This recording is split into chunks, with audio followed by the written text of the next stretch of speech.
Good morning, everybody.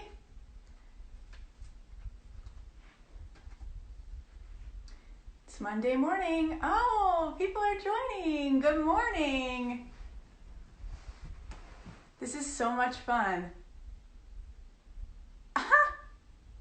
There's Allie. Okay, everybody. Welcome to Eleanora Live. This morning we are doing the first live recording of this interview, and I'm super excited. I know you're going to love it. I want to welcome Allison Miller to Eleanora Live, who is first soloist with the Houston Ballet. So I'm going to bring her on in. Let's see.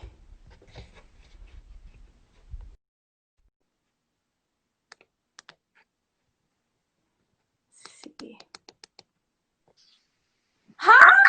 Hi! How are you? I'm good. So good to see you. Oh my goodness, this is so much fun. This is awesome. Oh my god. Okay, so everybody, I need to tell you, Allie Miller and I are cousins, and it's been a few years since we've actually seen each other in person, even though I live in San Antonio and Allie lives in Houston. Yeah. And I've been dying to interview you for years just because, you know, of your career. It's just amazing. And you're like a superhuman athlete. And throughout our years growing up, I just always look to you like, oh, I mean, I admire you so much and respect what you've done with your career. So I just wanted to welcome you to, first of all, to Eleanora. And I wanted to tell all of our viewers our little secret about our relation. And also, Eleanora was our great grandmother, and we called her Noni. And I was named after her as my first name, but Allie's middle name is Nora, and our great grandmother went by Nora. So we have the Ellie and we have the Nora coming together this morning to share with you guys. So how is everything going? It's pretty good. It's a little strange, you know, but it's strange for everybody now. I know.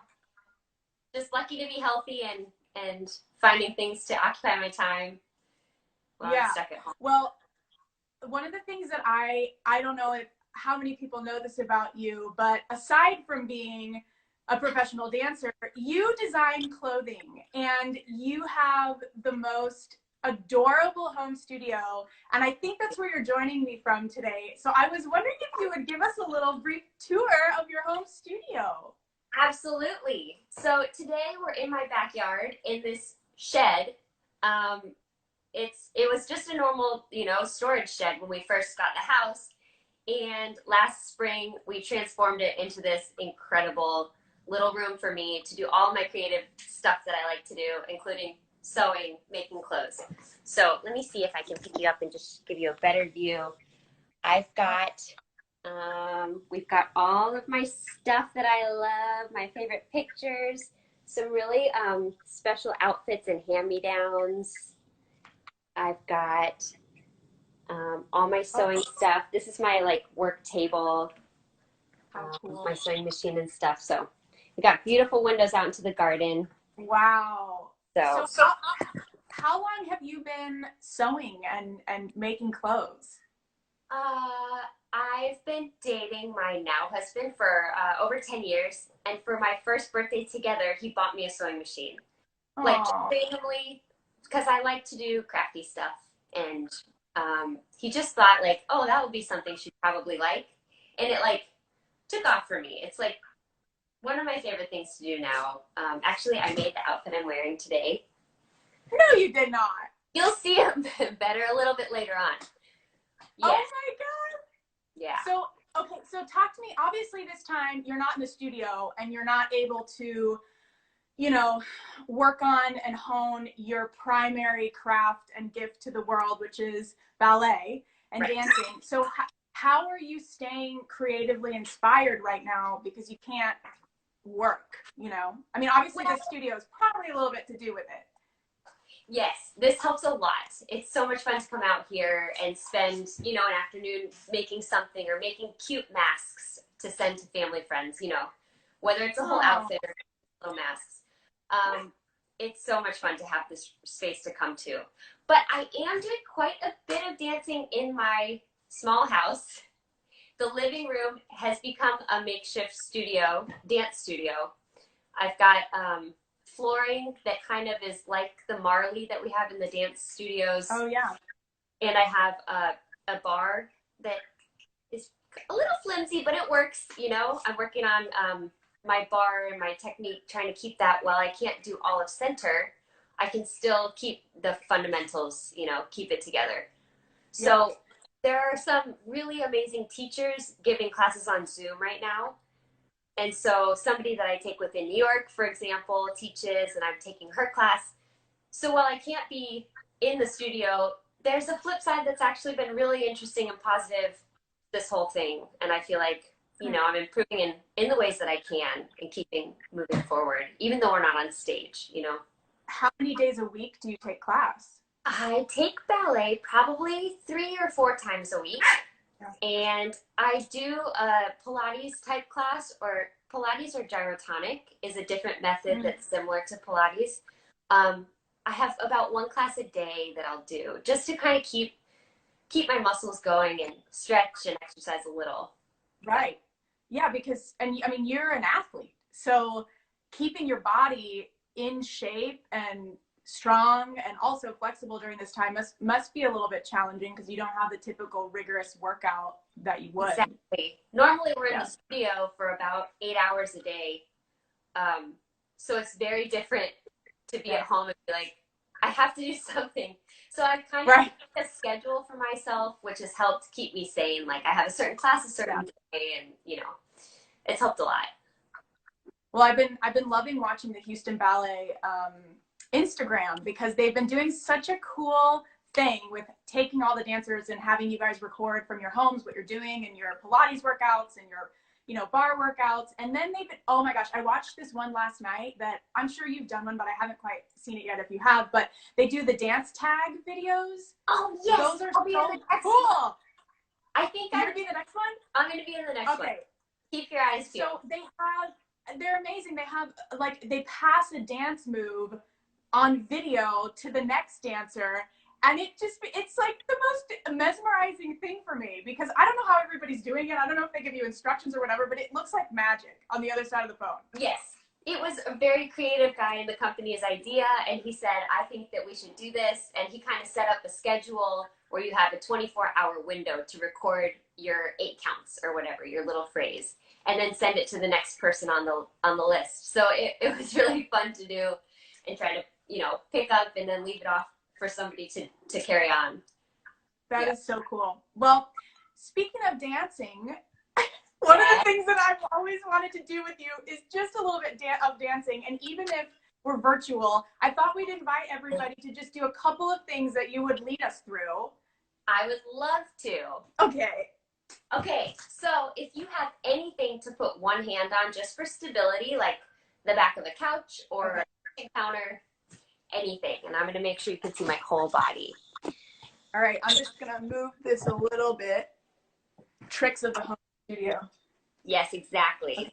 Really good at forward speaking. So we're going to do, you can't see my legs so well now that there's 2 legs, but we're going to do something called plie. So we go plie and stretch, little bend of your knees and stretch. And then we do a big plie, we call it grand plie, and you go all the way down. Your heels can come off the floor. You come back up to straight and open your arm. And then we go to second position, which is with your feet a little bit wider, about a foot apart. And then we go to the same thing, trying to coordinate our arm down with our legs, your arm up and open. And then we do a big plie, 1, 2 counts down, and 2 counts up. So you think about that for 1 second. I'm going to get us a song. Oh, fun. We have music, everybody. I hope you're joining us from home, by the way, because this is a really big treat to have a professional dancer guiding us through exercises from home. Okay, here we go. I hope you can hear this. I can hear it. Harry Potter, we go. Oh, I love it. Demi and stretch. Bend and stretch. And a big one, down, coming up, 2 seconds. Bend and stretch, bend, stretch, down and up. That's it. Good. Yay. Very good. So, I mean, that's something that's really, I forget. I mean, I'm trying to exercise from home several days a week, and during the quarantine, like back in March, I forgot about the fact that I could dance in my house. And I was like, had the most fun afternoon because I put on The Mission from Gabriel's Oboe. I found this great choreography online, and it's just such a pretty, by Ennio Morricone, who just passed away. But it was the prettiest choreography, and I just sort of played around for hours, and I got such a good workout. Like, you forget. I mean, of course I danced growing up, not like you, not professional, but I loved it. It was my first love. And so I think sometimes when we're older and we're not doing that professionally, you know, the thing that we first loved when we were young, we forget that it's always there for us to access. So, you know, I mean, I think if you're home and you're just wanting to move a little bit, like do some plies, do some port de bras, do some sautés, just jump around the house, do something, and put on some music that you love, and it'll bring you joy, you know? Well, and also right now, there's so many dancers doing Instagram live classes or little workshops in different styles. Like, all you do is put your phone on and follow along. You don't have to even worry about being in a room with other people. I've been That's really nice. What, Jazz? Yeah. I actually. Oh no, I was saying it's super nice to have no pressure, like to be able to just tune in and then not be in a studio live with everybody, so you can just, you know, no one's watching you. And I think that's really nice. You know, thinking about this whole pandemic experience, I think what you were saying earlier with, like, there's been some hidden positive, like unexpected positives out of this whole experience that you wouldn't have predicted. And I find that to be true also. I think that there is this element of perfection that pervades a lot of what we do and what we all have experienced. And I think in the past it was that way, but now having to do Zoom, having to just do Instagram Live, it's like this veil has been removed almost. And it's just been super encouraging for me, even as a content creator, to remove that pressure. And I feel like this, I don't know, I mean, dancing at home or taking an acting class online or watching a performance live, it's like, it's a huge relief that I felt. I don't know if you felt any of that at all, but it's just been an interesting experience. Really creative, and that's been fun to watch. Yes. I have a lot of creative friends, and to see them go, oh, and like watch their brain kind of shift everything and go in a new direction. It's been so much fun. Yeah. You know? And I know that your husband, Max, he has a coffee shop, and yes. I'm sure in Houston, and I'm sure he's had to really reinvent some things because they probably had to be closed for a while. They didn't ever actually close. They removed all the furniture from inside and outside so people can't come out.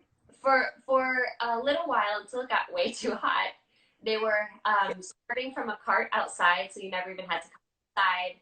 That's so nice. They really flipped and were very creative, you know, and wrong about wearing masks from the start. They've done a really, really good job. And people want that little tiny bit of normal in their life. Yeah. So they're going to get their little coffee and go back home. I'm so glad to hear that. I mean, that I feel like there's two things that I have missed out of all of this whole experience. One of them is going to the coffee shop that I love. And the second one is going out to those 2 or 3 restaurants every once in a while for a special occasion. Yeah. Those are the two things, really. I mean, I feel like everything else, shockingly, I've been okay, but those are the two things. So yeah, Max's business falls in line of essential coffee shop fix for everybody. Exactly. Yeah, we had our anniversary last night, and we were going to order from one of our favorite restaurants, but their hours changed and they're closed, and so we had to shift plans. You just got to stay flexible right now. That's what's important, you know? Right. Flexible. The fact that you said that word made me think of the next little thing that I want. Yeah, well, of course. You're like, the pictures of you on the internet with your legs just, you're just in the most incredible leaps and bounds and sautés and jetés. I miss jumping. Yeah, I know. But you had a recent little addition being welcomed into your family, and I thought it would be fun. Yes. I thought it would be fun to show everybody. I want the world, well, first of all, I want Pudge to meet his second cousin, Penny. Okay, Pudge, come here. Come here, Pudge. Oh my gosh! Pudge! Pudge, look! Look at Penny! Who's that? Say hi to Penny! Oh my goodness, Allie. She's so cute, huh? She's such a girl. We love her. She's having such a good time at her new house. Is she about a week now, so she's settled, getting used to how things work here. So you're in the throes of the middle of the night wake ups and bathroom training and all of that. Oh yeah. Oh yeah. We go outside every 20 minutes. She's so cute. So Is she a poodle? She's a little toy poodle. So we had, you never met him, but I'm sure you saw pictures of him. Little Oliver was my poodle. He was 14, and we lost him in February. Yeah, I'm so sorry. It just seemed like a good time with a puppy. Well, I'm still not at work, and all the time together. I know. Well, I've been so tempted to adopt another one during this time, but ultimately I'm like, if we're traveling, it's difficult with two. And so I've decided against it, but man, it would be a great time to train a puppy right now. Yes.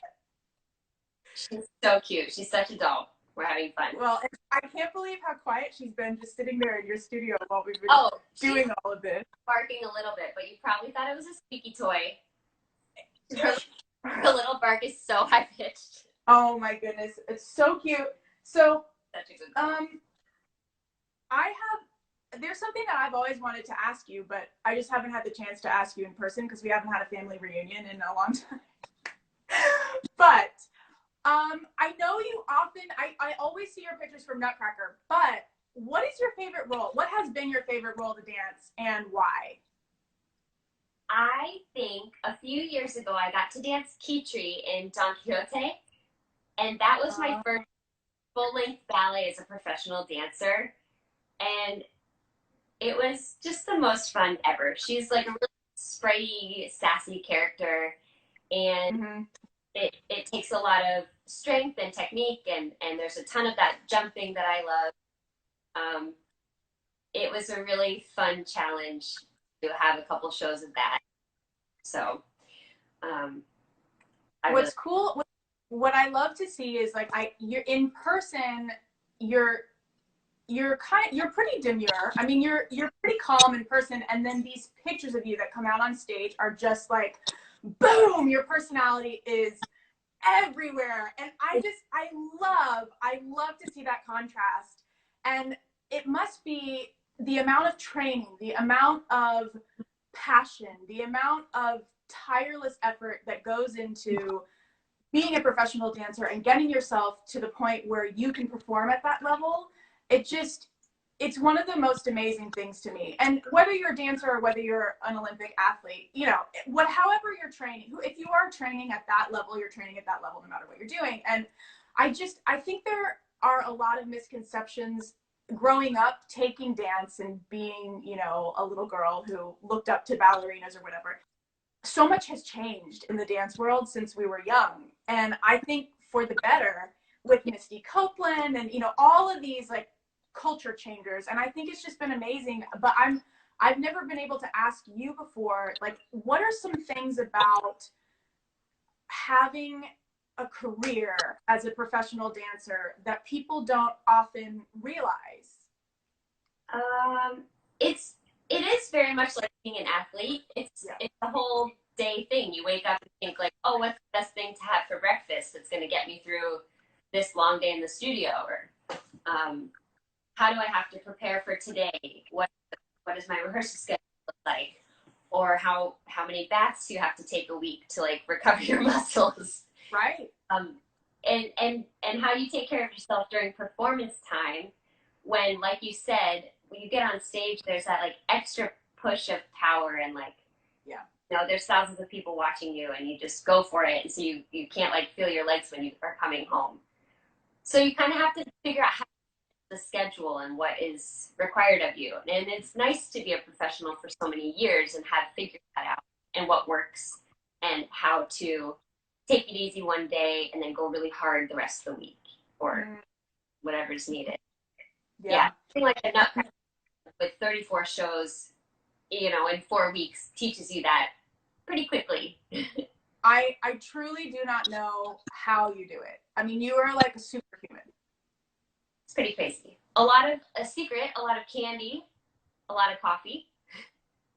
Candy? Really? Does it give you that extra like sugar? Yeah. There's always like little fun-sized candies in the dressing rooms. Yeah. Like just either make you go, this is fine, I'm gonna have a Milky Way, or to just give you that perk. Yeah.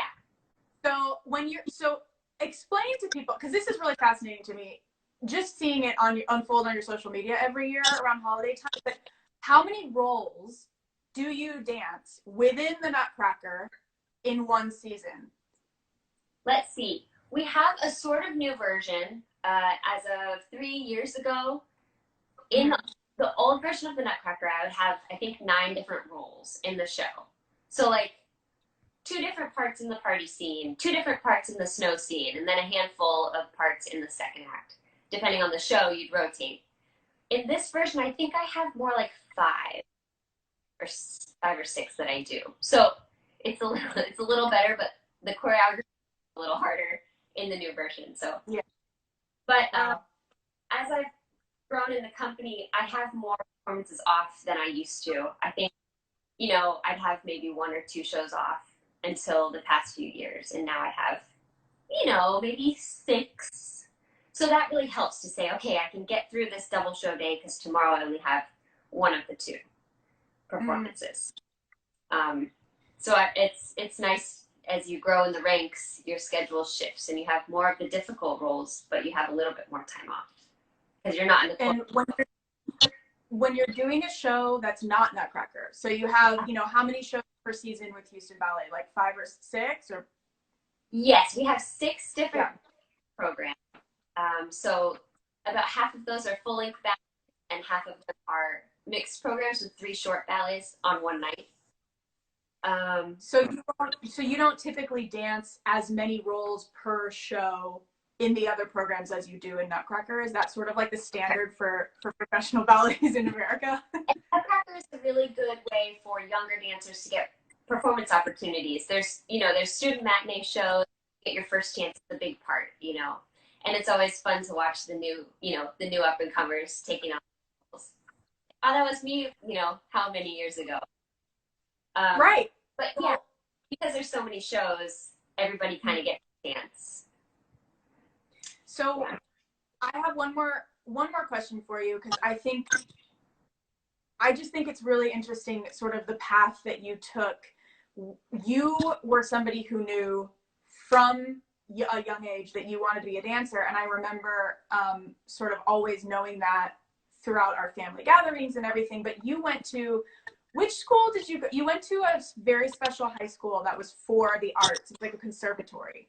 Yes, it's called North Carolina School of the Arts, and it's a high school program and a college program. Now it's been renamed University of North Carolina School of the Arts since I went there. But it was an excellent place to be. There's a full academic program and arts program, and not just dance. There's ballet and modern dance, but also music and acting and stage production, costumes, like all of it. It was incredible. And I met so many people there that I'm still in touch with today, all over the country, all over the world, doing amazing things. It gives me shivers. There were such talented kids there. And we all, it was amazing. what an incredible experience. That's one of the things that I wish in my life I could have had a little bit more of an experience like that, of just being surrounded fully by artists all the time. So last year, this is a little bit of a personal side note story, but last year I went to New York to Bette Midler's gala for her Halloween, and there were all of these Hello Dolly performers there because she was just in Hello Dolly, and they all went to stage and helped you there. Yes, and so your friend Robert from high school years was there, and I didn't realize that he was your close friend. I just turned to him and I saw him across the room, and I was like, "Who are you? I want to know you. You are fabulous." And I got the courage to go take a picture with him. And after I took a picture with him, I was looking through things on my phone, and you happened to post something, or it was Nutcracker time. He posted a picture with you, and I thought, oh my gosh, this is the smallest world ever. Robert Hartwell and Allie, my cousin, are friends. I wish that night I would have known so that I could have made that connection. But it's such a small world. Such a small world. Oh my gosh. I know. And I just had to talk about him with you because I'm like geeking out over his whole explosion right now with buying the White House and all of this. And if you guys don't know what we're talking about, follow him at, is it Sir Robert Takes Pics is his Instagram handle. And right. He is so entertaining and wonderful and fabulous. And you just went to school with so many incredible people. I'm sure they're all like doing the most amazing things. I'm sure you're so proud to be an alum of your school. So proud of, so proud of Robert that the world is getting to know him because he's an incredible human. And I mean, he's been helping people, quietly. And I'm just so glad that everybody gets to see him now. It's just so special. He's the best. Yeah. Well, I'm trying to think of any other updates. I think that that's probably all the questions that I have for you for now, but I wonder, does anybody else, this live thing is so much fun. This is the first time I've ever done this, and people are commenting. So hi to people. Yes, hello, Dolly. Oh, did you get to see the show? Was so good. I didn't get to see Hello Dolly. I didn't. I didn't make it to New York before it closed. Oh, right. Yeah. Oh, do you ever go up? Do you ever get time to go up and see shows that your friends are in on Broadway? I have gone up. I did go up specifically to see Robert in Hello Dolly. A couple times I've gone up to see him. I've seen him in Cinderella. I think I've seen him in everything he's done on Broadway. And when he tours, I get to see him perform too, which is awesome. But now he's focusing on teaching kids. He started this online program before Zoom was a thing, before this pandemic went crazy and like really everybody. He's like been ahead of the game since day one. He's just amazing. But yeah, we tour to New York sometimes, and I try to spend a couple extra days there, seeing all the things. I lived there for a couple years after NCSA and before I came to Houston Ballet. So I love that. To go back and see my favorite things, see new things, see shows. Okay, so I think I see a question coming in. What is your approach to nutrition as an athlete? How do you nourish your body to get you through when you're typically in the studio for 8 hours training every day? How do you fuel? This is a hard question for me because I love sweets. I mean, I love baking. We didn't talk about that, but as much as you bake. I love my kitchen. And I baked so much at the beginning of this thing that I broke my stand mixer and have been only using recipes that I can make by hand, which has been kind of fun too. But yeah, so I love the bad stuff, but it's really important when you know your body needs you to like buckle down and like feed it the right things, to know how much carbs, protein, all that stuff that you need. I like to do some internet research. I look at what runners are doing for marathons when I have a long show, for that kind of sustained energy. What you need, how often you need. So like at an intermission, I'll have a half a Cliff Bar, and then at the other intermission, I'll have the other half. Just like so you know that you can keep going. And then when you're done, have that protein shake. Always tons of water. Yeah, it's been fun to learn that stuff. See how it actually helps you and helps you recover and keep going. I mean, food is fuel, and I think that's one of the biggest changes I've seen in the dance culture over the past 15, 20 years is the approach to nutrition. And it's so great because I don't know how, I mean, you all have to sustain such a high level of energy and you have to remain super strong for hours and hours and hours on end. And it's just, it must be an interesting process to sort of tinker with these things for your own body, because everyone's body is different. That's the thing. People always talk about like diets and da-da-da-da, but everybody's body is different. And I think there's so much trial and error involved with finding your nutrition. And, you know, I mean, I'm calling you a professional athlete because you are. Yeah. It's just, it's I mean, a really important part of your career. It is. And we're very lucky.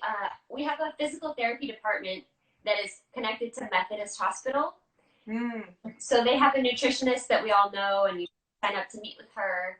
So right before, you know, a long Nutcracker season or a big show, I'll go in and make sure, like, hey, am I doing the right thing? Do you have any suggestions? It's really great to have those resources, you know, just away.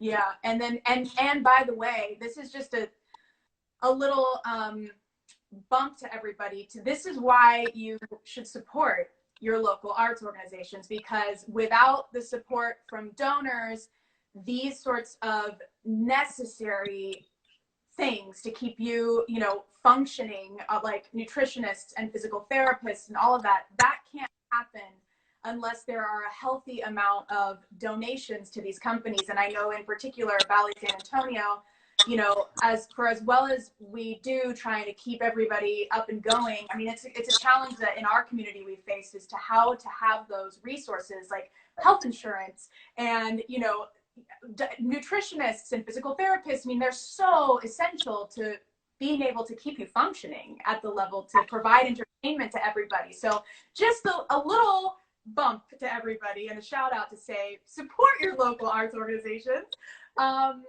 Yeah. How often do you face injury? What is that like?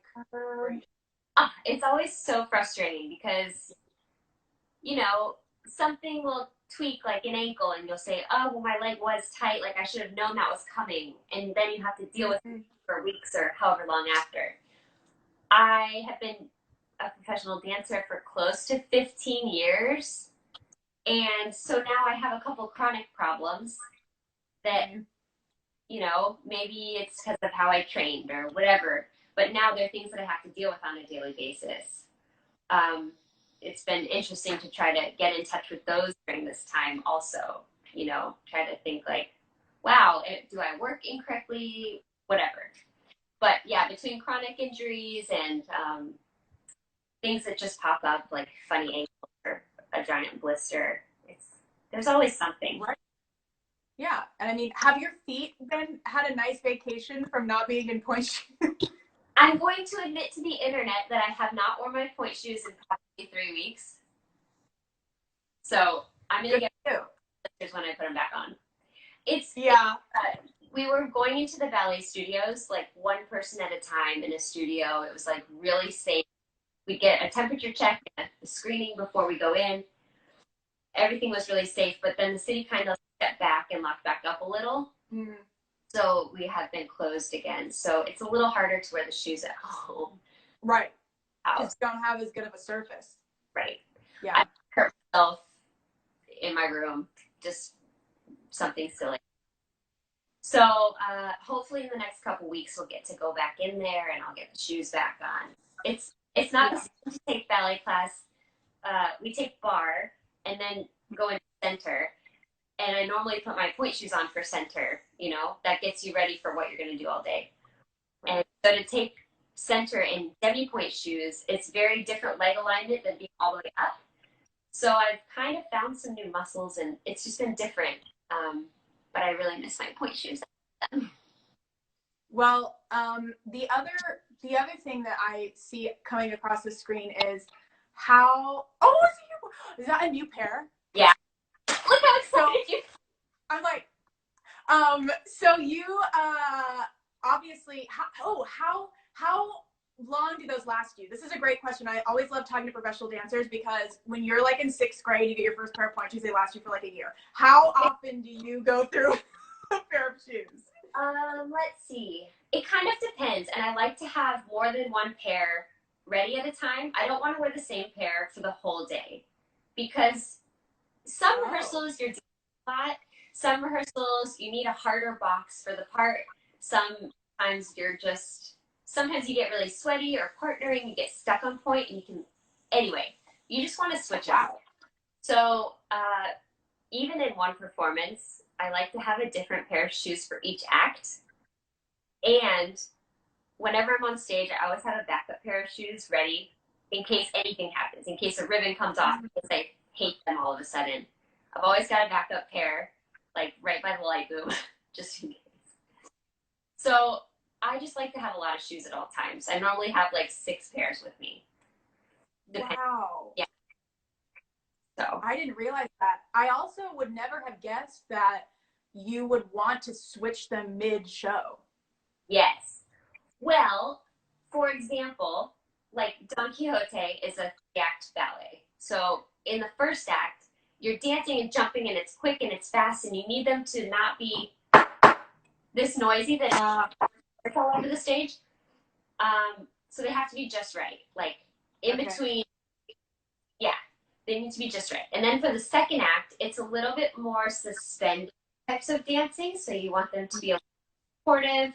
They can be that bit louder because you need them for the other stuff. The third act, I don't know what you need. You just need to pray for those shoes. But anyway, so for one show of that, 6 shoes ready. Crazy. This is super fascinating. Oh yeah, there's my sister-in-law. She also just said this is fascinating. Hi, Jen. And then also we got a hi from Mimi and everybody watching in New Jersey. Hello, Mimi. We love you. Okay, another question that I just saw come in is tell us about your sleep. Do you prioritize sleep, and how does that sort of fuel your ability to perform, let's say during the month of November, December for Nutcracker? Like, what is your sleep schedule like? It's hard because you'll get home from a show and you're like, I have to eat. You don't want to eat a dinner before a show. Right. So you want to eat a good amount after. You also want to take a bath or a shower, and it's already like 11 o'clock. So it's a little bit of a struggle when you first. What's most important, and then get to bed as fast as you can. I need a lot of sleep. I sleep more than my husband. He's been crazy. Me too. It's when your body recovers, and if you don't get that full night of sleep, you wake up and you just feel like kind of crunchy. So a lot of water before bed and a good sleep. Penny is kind of ruining that for me right now. But it's not important because we're not in performance. Yeah. So I'll forgive her. She's tiny. Yeah. Well, that's why it's the perfect time to have her. Yes. Yeah. So yeah, it's totally important. I mean, during rehearsal season too, because you're doing who knows how many ballets in a day. You could do 6 ballets. We have 6 blocks of rehearsal after ballet class. So you could work on 6 different pieces. It's just. You get home and you're just like, I want to go to bed. So when you're performing and when you're doing a stretch of a show, do you start the day in the studio? Like, what does that, I've always wondered what that day looks like before you perform. Yeah, and I think it's a little different for companies. Different companies do it differently, but I like ours. I'm used to it. A typical rehearsal day goes from 10 o'clock with class into 3 hours of rehearsal, lunch, which is around 3. It's very strange, but then we have 3 more hours and we're done. That's a normal day. But when we have shows, the show's at 7:30, we start around 11:30 and then have 3 hours of rehearsal. Then you have a nice little break before the show, and then the show counts as 3 hours of work. So we never technically work more than 6 hours in a day. Okay. A really good dance union that we're a part of, and that kind of stuff for us. So there's all kinds of rules about you can't start within 12 hours of the show ending. You know, there's all kinds of safety stuff for us. Yeah, I mean, this is, I think this in particular is a part of a performance career that not a lot of people ever see or hear about or understand, but it's like, it's constant. And even if you're seeing somebody doing a show, you don't realize how many hours they've already put in to what they're about to do before they bring it to you. I mean, it's just like it's a crazy, wonderful life, I would imagine, but it's grueling to a degree. It's hard. A lot of times we'll have like a backstage guest event after a matinee of the Nutcracker. Right. Oh, you get to go home after this? And I'm like, nope, I'll be right back to be somebody else. Yep. Yeah. So when you have those back-to-back days, for example, like everyone around the world who goes to see the Nutcracker, right? Everybody knows those. There's a performance during the day. There's a performance at night. For you all, the professionals, you don't go home in between. You are like on usually for how many hours? The show would end around 4. I'm lucky I live close. I find it really important, even at lunchtime during a normal day, I run home, I hug the dog, I have a snack, and then I go back to work. It's really, I like to come home between two shows and sit on the couch for a few minutes and just like put my brain elsewhere, kind of decompress a little before I get going for the next one. Yeah. This, that prompted me to think of a question for you. What is your process like? You have to get into character. I mean, you are communicating, you are telling stories. What is your process like to get into character before you do a show? It kind of depends. I mean, we rehearse so much that the dance steps are muscle memory by then, stage. And the character often comes with that because in rehearsal you practice that, you know? So as soon as the music goes on, that kind of helps. If it's a really large role, it takes a little more focus and like a little more preparation and like quiet time beforehand. The process of putting your hair up and getting your makeup and your whatever headpieces is a nice time to just be calm and, you know, put on some nice music or get ready for the show. If it's a little bit smaller role that you've maybe done 1,000 times, you can have fun and chit chat in the dressing room with your friends or whatever. So it sort of depends on how much pressure is on for that show. Yeah, that's it's interesting. Really fun to kind of be relaxed and you just go on and have a great time. That's what I like about the Nutcracker. You get so familiar with the stage, you know. Great. We're so lucky to have live music, and you know, so you go on stage. Yes. Who's the conductor tonight? Oh, he plays a little fast. This will be funny. It's just such. There's so many elements that change all the time. It's just right with live performance. Yeah, and that's another thing I want to educate our audience here. Not every ballet company has the opportunity to perform with a live orchestra or symphony. So I know particularly in San Antonio, it depends on a lot of factors, but not always does the symphony accompany the ballet. And that is such an enriching experience, not only for the dancer, but also for the audience members to feel that energy from the musicians and the dancers live. So another plug to support your local arts organizations, the symphony, the ballet, because all of these things, you know, with your support, little bits here and there, like everything is a much more healthy operation, you know, and then we get to experience things like this. Like Houston is only 2.5, 3 hours up the road from San Antonio, but it's like a different ball game when it comes to the health of the arts organizations, the opera, the symphony, the ballet. So I swear, Ali, one of these days I'm going to get there to see you, to just drive up the road and come see you do like a huge role. But I just wanted to thank you so much for doing this. Oh, because thank you so much for having me. it's just know that I'm sending all of my love and energy your way, and well wishes, not only for you but for the rest of the company, to get back up on your feet, no pun intended, and and get back on stage soon. But for everybody who wants to follow you on a day-to-day, because you have your own social channels, tell everybody how they can get in a hold of you. You can find me on Instagram. My handle is amiller15. A Miller being my maiden name. Now I'm Gonzalez. I guess that's all I. Yeah, and then you can follow the Houston Ballet at Houston Ballet, that's a great account.